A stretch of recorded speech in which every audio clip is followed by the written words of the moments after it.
Right, we've got Ben from A1. What's it like performing in an A1 now compared to what it was like in the 90s, 2000s? It's a lot more fun and a lot more relaxed because we were being kind of told what to do, I guess, by a record company and management back then. So, we had a whole bunch of routines and stuff, and, the set lists were done for us. But nowadays we can literally change it up whenever we want, really, during the gigs. If we decide to pop in a song that isn't actually on the set list, we can do that. If we don't fancy doing routines that day, we don't do the routines. We just really sort of cater every gig for the crowd, really, and just see what's going to go down the best. I mean, the question I always like to ask is, you must find the dance routines harder these days now you're a little bit older.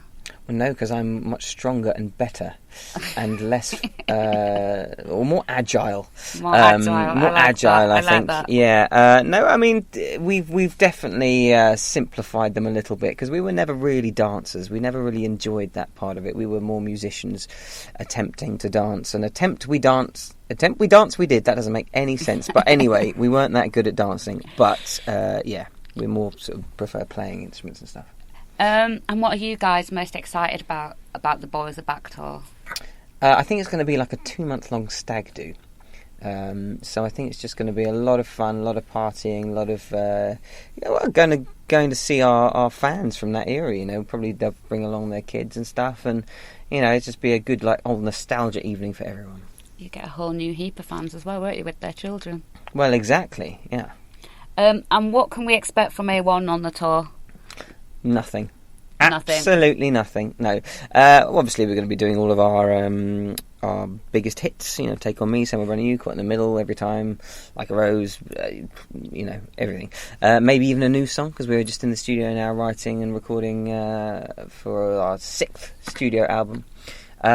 So we might pop in a new one in there. But just going to be an amazing show. It's going to take everyone back to their youth and also show people what they've been missing out in these last few years where we haven't been as active in the UK. We've been active everywhere else in the world, but not the UK, so finally we're getting to do it over here.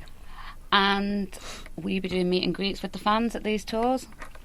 Hopefully. It's quite a tight schedule. We're literally going from place to place every single night, so a lot of the venues we won't actually have time to meet anybody, but hopefully we can say hi at least stage door on the way in and the way out.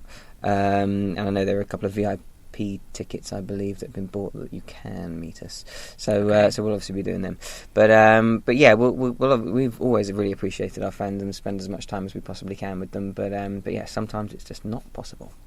And how would you say the music industry has changed since you released your first single? Well, the music industry is completely different from when we released our first single, really. I mean, we didn't have anything like social media or streaming services or anything. You actually had to go into Woolworths or wherever it was, or Our Price, and buy Our Price, exactly, Our Price, yeah. And buy a CD. HMV and all those kind of stuff. I don't know if that exists anymore. Maybe it does. It does a little. Yeah, some of it does, but a lot of the shops have closed now. Have they? That's very sad. It's all online now. Yeah, but I mean, I don't own any CD. I don't own a single CD, so I can't blame anybody. But it's very, very different. And back then, I mean, we spent a lot of money on producers. Some people I think even got £100,000 per track, which is crazy when you think about it, because we're all songwriters and producers now for other people, and that money, that kind of money anyway, isn't really about anymore because people don't buy physical copies of CDs and they don't have the same kind of money, and you can do it yourself on a laptop. And do you miss the excitement of thinking like you might be getting to number one? So, the midweek sales come out and you're nearly there and you can get the fans to go out and buy the singles and you wait for that call on the Sunday. There just isn't that excitement anymore, I don't think. I totally agree. I think it's very sad that doesn't exist anymore, actually, because there really was, when you released a single, there was like a time frame, and you knew that, the first week's sales was probably going to be the biggest week's sales. That was going to be your biggest charting position, and then hopefully because of radio play and stuff like that, you could keep it up in the charts in the top 10 at least or whatever for a few weeks. And nowadays, I just released a song today and you don't know how it's doing. People go, how's it going? You go, I don't know, I think it's going well, like the feedback's good, but you don't know because it takes a long time for the streaming services to actually catch up on how many plays you've had, so you don't actually ever know how many people have been listening to your music until you get the checks through. And because it's streaming, they're so small, the checks now. Oh, really? Anyway, well, I'm very pleased, let's just say, that we were big when we were big, because you could actually make money just from the music. And I suppose you'll still get royalties now, won't you, from...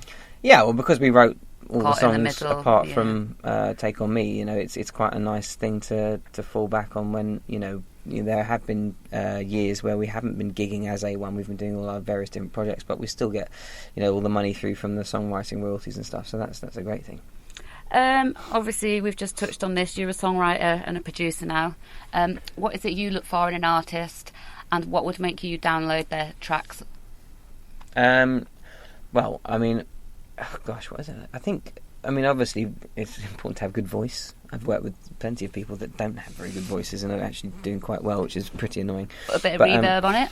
That doesn't save some people's vocals, unfortunately. Name and shame. I can't name and shame. It would be too shocking. But no, it's...